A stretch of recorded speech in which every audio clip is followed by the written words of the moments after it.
We are going to be drawing an abstract owl today. And I thought owls were the best thing to start in the beginning of the school year because when I think of owls, I actually think of the fall and school. So I thought it would be a perfect choice to start this lesson. The first thing we're going to do is you're going to hold your paper sideways. Make sure that it goes side to side so you have the most room for this. You also are going to be using a pencil while I use a Sharpie. Use a pencil. First thing we're going to do is we're going to start with our owl's eyes. Now the eyes are going to take up almost the whole page. And then the background is going to be, the feathers are going to be the abstract part.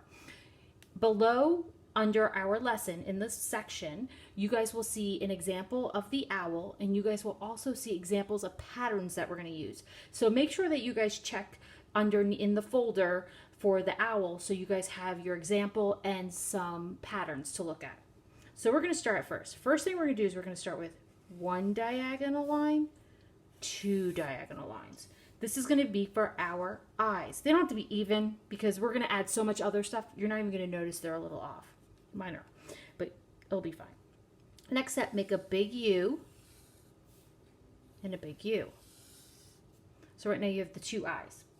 We're going to draw in between a line, straight line across, and a V for the beak. You want to add your little nostrils for your beak. Now, we're going to go back to the eyes, make two other U's, and then in the eye, we're going to actually make this part the pupil. So what I'm going to tell you guys to do is make an oval on the side of each one. I know that looks strange right now, but you guys are going to make this all black. It's going to take me a couple seconds to color this in. And you guys are going to make the whole pupil, except for that oval we just made, black. This is going to be, the little white circle is the reflection in the eye. If you actually look at anyone's eye, animal, human, you will see a reflection of light. So if you want to look at yours in the mirror right now, you can while I'm coloring this, or you can come back, you can check out your family members, but you can see it looks like a reflection of light. Now, once you've colored both, you are going to do this. You're going to start making almost broken glass. All different kinds of diagonal, straight lines, all over. Maybe I'll make one here.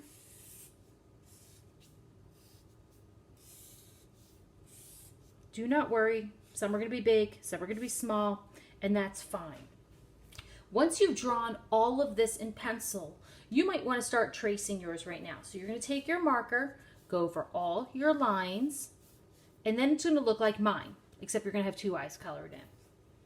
After you've done that, you're going to use your pencil again. Now, if you get comfortable enough that you don't want to use your pencil, that's fine. You can use your Sharpie. You can start decorating each one of these little broken glass areas with a pattern. You could do geometric shapes. You could do zigzags. I would stay away from like emojis, but you could stick with hearts if you want. You could do stars. You can also, if you get stuck, you can always repeat something. Like I said, you could always do just sections of shapes. And I did give you about 12 different kinds of examples, but you can always go online and look up patterns, and that'll give you more ideas. Once you have done everything in black and white, you have a few options. You can use crayons and color parts of these sections. You can use color pencils. I'm going to grab some color pencils right now just to give you an example. So you can use color pencils. Remember, this is going to be colorful. So even though I just colored all these brown, that's okay. I would like you to use different colors throughout the whole picture. You could use watercolors if you have them at home. And you can use watercolors and you can paint the sections. The nice thing about watercolors is you can go right over color pencils and it won't affect it. Now, if I have a marker and I take my watercolors, it's going to smear. So I'm going to show you exactly what happens if I have a marker. So let's say, oh, I colored all this with just regular Crayola markers.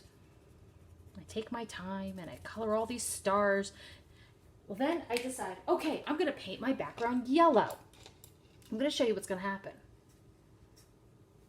All of these are going to start smearing. Can you see that? If you do marker, you're going to have to use crayon in the background. If you use crayon, you can use watercolors. If you use pencil, you can use watercolors. If you use markers that are not Sharpie or permanent, you cannot use watercolors. You're going to have this smear going on. So make sure you figure out what sections you want to use watercolors, what sections you want to use color pencils and crayons. You can mix and match whatever you'd like. You can paint the eye a color, or you can leave it white. It's up to you. So like maybe you want a nice green eye. Sorry, my arm keeps getting in the way. Maybe you want nice green eyes. You can paint them green. It's your choice. When you are finished with your project, let's go over what you do. You take your picture with your phone or with your iPad or with your computer. Take it. Make sure you center your camera. Take off the live button. Take a picture.